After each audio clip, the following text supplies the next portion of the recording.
Realmente estamos vivendo tempos novos. É muito difícil hoje fazer qualquer tipo de análise macroeconômica ou puramente econômica sem você envolver cada vez mais a geopolítica. Isso já era difícil antes, mas agora isso se tornou impossível.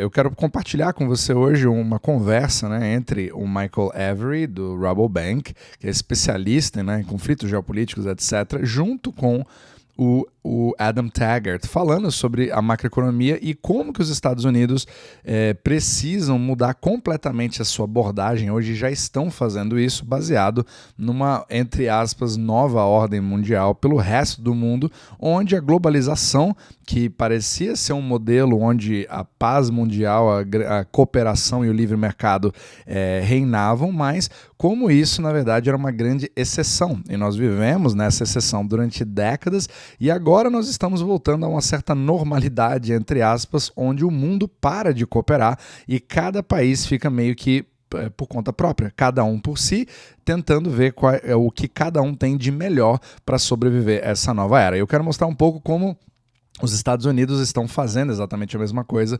baseado nessa nova realidade. Então ele começa, né, dizendo que a globalização vem se desintegrando completamente e pós a Segunda Guerra Mundial, caracterizada por esse livre comércio, ela foi substituída por ela já está sendo substituída por um sistema global muito mais fragmentado e competitivo, baseado no mercantilismo. Ou seja, antigamente o seu grande objetivo era você guardar, ele até usava o exemplo das moedas de prata, né, que era feito no comércio internacional, e como você não podia imprimir essas novas moedas, você precisava garantir que para você manter a sua soberania militar e econômica, porque fazia parte da mesma estratégia, ou seja, a economia não é o que manda é realmente as suas peças para você deter um poder econômico, além do poder bélico, e um alimentando o outro. Então, quanto mais moedas de prata você tinha, mais poder você tinha. E para isso você precisa ser mercantilista, ou seja, você precisa exportar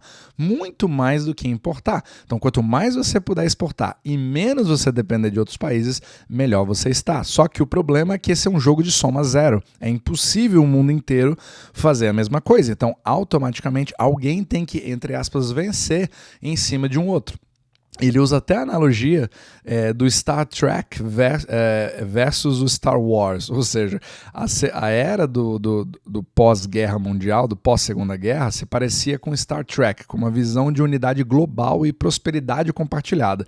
Só que hoje nós estamos migrando para o Star Wars, ou seja, uma representação mais realista da história, onde não é uma história bonitinha, né? É uma representação onde as nações competem agressivamente por poder e recursos. Então, são estratégias mercantilistas que dominam esse mercado, com alianças e conflitos. Então, o livre mercado não é uma coisa que você pode literalmente assumir como uma premissa que o outro país vai fazer a mesma coisa. Se ele não estiver jogando essa regra, você precisa escolher quem são os seus amigos ou seus inimigos, e com eles você vai selecionar para quem o livre mercado, entre aspas, vai ser feito. Alguns parceiros, se você está do meu lado, eu vou usar isso ao nosso favor, mas se você não está, aí eu vou criar barreiras em relação a como nós vamos relacionar economicamente a partir de agora. E o Michael Every vem falando sobre países como a China e a Alemanha, que já vêm adotando políticas mercantilistas há muito tempo, utilizando superávites comerciais para fortalecer as suas economias. Só que agora os Estados Unidos, que sempre estiveram numa posição passiva em relação a isso, com déficits comerciais, inclusive para manter o próprio sistema monetário como ele tem hoje. Afinal de contas, se ele não tiver mais ofertas de dólares e metade, pelo menos, desse supply, dessa oferta, vem da importação americana, né?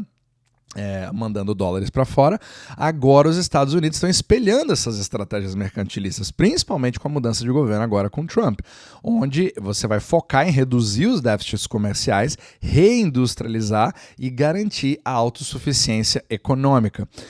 Os Estados Unidos têm uma vantagem geográfica muito alta para permitir que eles possam fazer isso, mas obviamente vai ser um grande desafio, principalmente com toda a dívida americana e com tudo que está acontecendo. Então esse é o grande grande desafio agora da migração. Então é a única forma que os Estados Unidos estão vendo para poder reagir. É meio que espelhar o que já está acontecendo no resto do mundo. Só que isso acaba sendo perigoso pela forma que o sistema monetário é feito baseado no dólar.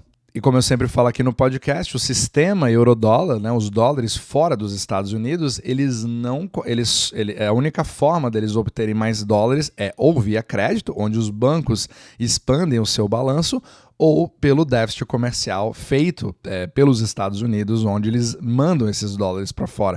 Então, quando você começa a fechar cada vez mais uma das principais fontes de suprimento, aí você cria sérios problemas, né? O DXY explode, o dólar explode em relação a outras moedas, e isso afeta, obviamente, o que vem acontecendo. Agora, uma outra parte que ele fala que é bastante interessante é como o problema da análise puramente macroeconômica em relação a tarifas. Então, isso é uma das coisas até que eu recebo muitos comentários quando você analisa a economia da China, por exemplo, que a China faz isso de forma maestral. Então, ou seja, ela usa a economia como arma geopolítica também para garantir os seus interesses nacionais, com controle de capitais, com tarifas que ela exerce ao redor do mundo. Então se fala muito sobre as tarifas americanas, como que isso seria um tiro no pé, como que isso na verdade só vai punir os próprios americanos, como isso na verdade é um imposto que só vai fazer com que os Estados Unidos se afundem cada vez mais. Só que ele explica que na verdade as tarifas, ou pelo menos o Michael Every explica que as tarifas elas são elas são seletivas, é uma arma de negociação usada pelo país que está as aplicando para poder fazer os seus interesses nacionais começar a sobressair. Então eu vou dar um exemplo aqui. Ele até falou, digamos que os Estados Unidos criam uma tarifa de 60% em todos os produtos da China efetivo, que seja aplicado imediatamente. É claro que num curto prazo você vai criar um efeito inflacionário, né? Você vai aumentar o custo de determinadas coisas, principalmente quando você não tem tempo para uma indústria nacional ter os devidos investimentos para poder substituir aquele tipo de produto. Mas quando você fala assim, agora, ao invés de criar isso agora, eu vou fazer uma tarifa que vai incidir em produtos chineses daqui a 2 anos, por exemplo. Isso dá um head start, ou seja, dá aquele tempo para que haja uma readaptação daquele mercado e aí você tenha tempo especificamente para criar determinadas indústrias nos Estados Unidos para poder burlar isso, ou você cria uma movimentação onde outros países começam a entrar na jogada ao invés da China, certo? Países que podem ser usados de forma indireta para essa exportação ou às vezes uma industrialização em outros países para que não estejam dentro dessa sanção ou que sejam vistos como bonzinhos pelos Estados Unidos, como alguém que tem mais chance de entrar nesse bloco determinado por cada país, da mesma forma que a China também faz, ou que o BRICS faz, etc., para poder continuar a movimentação de exportação para os Estados Unidos, percebe? Então tudo isso, você usa a economia, ele chama isso de macro grand strategy, então fica impossível você falar simplesmente sobre PIB, por exemplo. Ele fala muito claramente que hoje é muito simplista você analisar, não, o país X cria um aumento de PIB e o outro país cria um aumento maior, ou seja, o país com aumento maior está melhor do que o outro, mas você precisa se perguntar, segundo o Michael Every, para que serve aquele PIB? Para onde está indo aquele PIB? E a China faz isso de uma forma muito bem definida, né? Baseado nos setores que ela quer. E é exatamente essa mesma abordagem que os Estados Unidos vão começar a fazer cada vez mais a partir de agora, principalmente tendo a reindustrialização como meta estratégica. Ele deu um exemplo muito interessante, né? Não adianta nada se você tiver uma aplicação do PIB, num exemplo aqui bastante, obviamente, exagerado.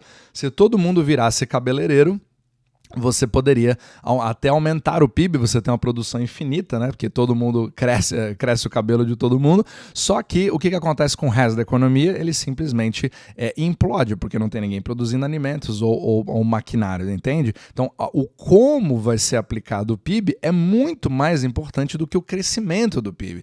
Então, é aí que a falha da análise macroeconômica começa a entrar cada vez mais se você não observar como que cada país agora vai vai fazer estrategicamente a seleção dos seus parceiros para colocar a tarifa naqueles, ou pelo menos a ameaça, porque muitas vezes a tarifa ela não é aplicada, ou simplesmente a ameaça dele como uma arma de negociação, dizendo o que vai acontecer daqui a um certo tempo, caso não aconteça o objetivo nacional focado daquele país. E aí você começa a ter um rearranjo. Quem são os próximos parceiros? Quem são os próximos blocos? Quais são os próximos movimentos? Quais são os próximos investimentos feitos naquele país? E aí você começa a ter toda uma mudança geopolítica e, obviamente, junto com ele a macroeconômica, para criar essa nova, entre aspas, ordem mundial. Principalmente depois da pandemia, né? Eles revelaram justamente os perigos de todo o sistema que nós tínhamos até agora, né? Com a terceirização de indústria-chave, né? Destacando a necessidade da fabricação doméstica para poder garantir a resiliência econômica. Então, esse vai ser o grande desafio da desglobalização, e esse movimento também cria oportunidades, obviamente, de investimentos onde você foca mais em ferramentas de segurança nacional, certo? Então, o mais importante agora é a industrialização, o básico, você voltar realmente para o básico, para cada país ter a corrida de quem vai conseguir se desvencilhar de quem o mais rapidamente possível, e a partir daí surgem literalmente as novas potências, mas os Estados Unidos eles realmente estão ligados nisso. Então essa mudança dos Estados Unidos para o mercantilismo e os acordos comerciais seletivos vão literalmente reformular todo o comércio global, criar novos blocos vencedores e perdedores nessa nova ordem mundial em evolução. E é claro, a China já vem fazendo isso há muito tempo, eu já estou antecipando todos os comentários que vão entrar, mas os Estados Unidos obviamente já estão fazendo a mesma coisa, então vai ser muito interessante ver como que essa corrida vai acabar se dando a partir de agora.